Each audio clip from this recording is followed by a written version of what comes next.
Thank you, Amit sir. Now, please welcome on stage Sri Shantanu Roy, Chairman and Managing Director, BEML Limited, to deliver keynote address. Please welcome sir with a round of applause.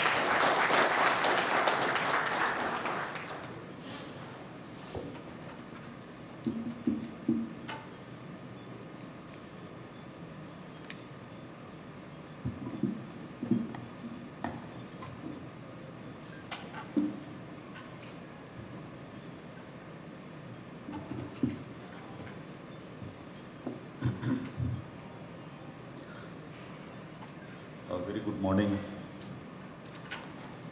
respected Managing Director, Kochi Metro, all the dignitaries on the dais, distinguished guests, participants for today's conference.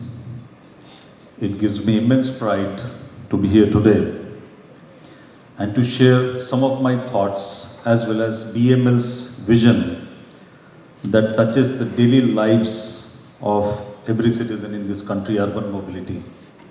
But before that, I used to wonder why Kochi has a water metro.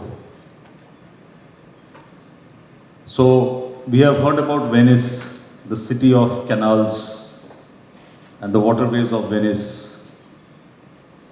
If anybody has visited Amsterdam, that's also city of canals and it uses the waterways. So we all know that out of the 4 modes of transportation, air, water, land, and in the land, road and rail, water is the cheapest. It's common knowledge.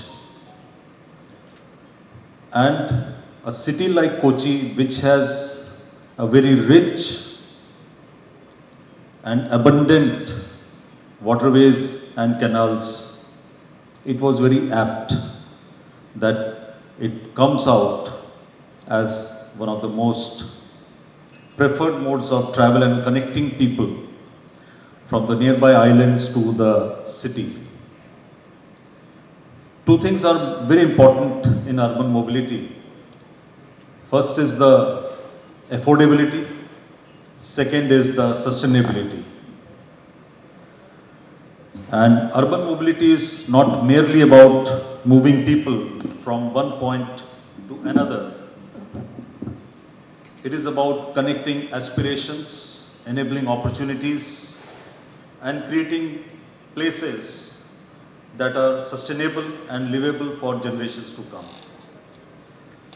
Let me give you a perspective about the transformation of the Indian metro rail system. If we talk about globally, India is today the world's 3rd largest metro network and it is poised to become the 2nd largest network with ongoing projects. Second driver is investment and indigenous manufacturing. In that, BML has been very honored and privileged to have contributed more than 2,100 coaches to the urban mobility sector. Average daily ridership currently more than 1.12 crore, 1.13 crore, with Delhi itself accounting for more than 46 lakhs. The commissioning pace has been accelerated from 0.68 kilometers per month to more than 6 kilometers per month. The Metro Rail Policy 2017, which promotes the PPP models, private participation, last mile connectivity, will lead to urban mobility, which is central to India's $5 trillion economy aspiration. Green innovation and sustainability will be the future. We will talk about the technologies in a metro train, what have contributed and what are contributing to the sustainable goals of the country. International partnerships and funding have been a major driver for the growth of metro projects. JICA, ADB, most recently in Mumbai, the Line 5, Line 6 projects, the projects that BML is currently doing, the Chennai, Bangalore, as well as Mumbai Line 2, Line 7, all are funded by international funding agencies, multilateral funding agencies. And of course, the technological advancements, the grid of automation for unattended train operation, it has been possible because of digitization and advancements in signaling. Some of the landmark projects and developments that have taken place are the Kolkata underwater metro, the Bangalore Metro Phase 3 with a 45-kilometer elevated corridor, the Thane Ring Line, 29 kilometers, 22 stations by 2029,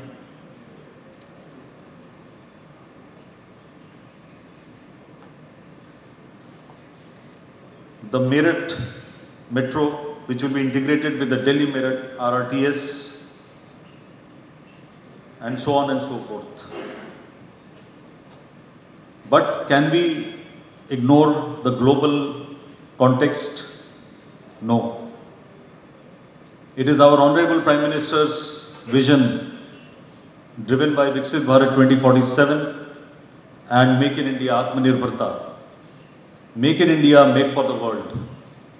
So let us look at what is happening globally.